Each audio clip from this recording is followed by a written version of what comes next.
Sean, he sits in all our meetings. He sounds like a scout. He's been around a lot of really good people throughout his career.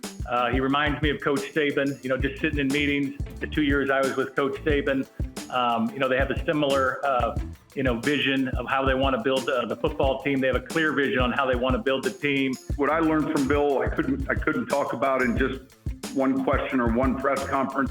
There were certain things he looked for. I thought he was someone who was obviously a Hall of Fame head coach, but a real good personnel guy. He enjoyed that process.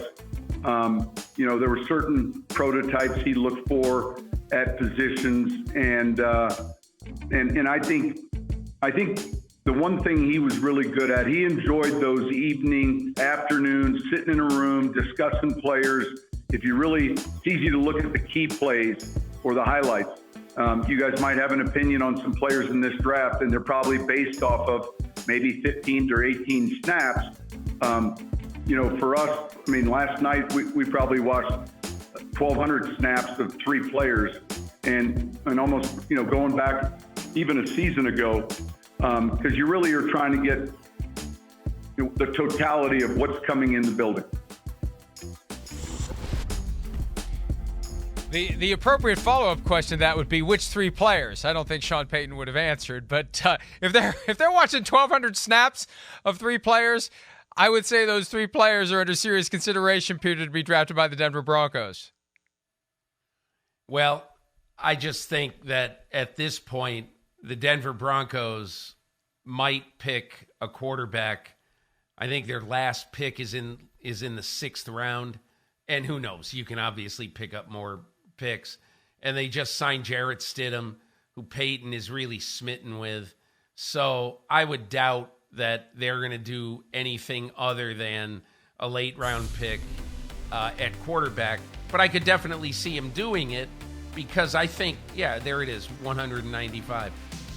Because Sean Payton, he's like a Ron Wolf type in that Ron Wolf always wanted to have a rookie quarterback in his quarterback room every year. You're always churning the team. You're always developing a quarterback because you just never know. That's how they got Matt Hasselbeck. So sometimes it's Matt Hasselbeck, sometimes it's Ronnie Makeda, who was, I think, from Army, and he just was not an NFL player. But my point is that I think there's a decent chance in the 6th or 7th round that Denver takes one. But I think the one thing that Peyton has done so far this offseason, and let's get away from the whole sacred cow thing, which he's not going to have any sacred cows. But I believe that the one thing he has done is he has said to his team, in effect, there will be competition every day. And it's not going to be like Pete Carroll says, competition Wednesday, where you know who's going to win and all that stuff. And I'm not saying that Russell Wilson is in any danger at all, because I don't believe he is.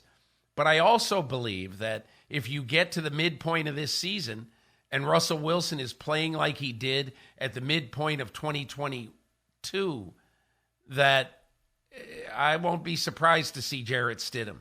And I won't be surprised to see a late-round quarterback get a few snaps at some point if they think he's ready, just because they want to see what they got. Peyton is going to make absolutely sure that he has another option at quarterback because you just never know. He did it with Taysom Hill in New Orleans and later with Ian Book, and Book ended up not working out the way he had hoped. But he'll always have options at quarterback. One other thing that Peyton said about Parcells, and we saw it from the Broncos in free agency, we could see it in the draft. He said Parcells felt the offensive line was one of the most important positions on your roster because it permeated the building. He didn't say it had to be done in the draft or in free agency, but he felt like that position group was important. And look, you don't get the most out of your quarterback if your quarterback doesn't have time to throw. And so watch the Broncos try to upgrade that offensive line to give Russell Wilson a little more time. Hi, it's Mike Florio. Thanks for watching PFT on YouTube. Hit subscribe for the latest news and analysis from Pro Football Talk.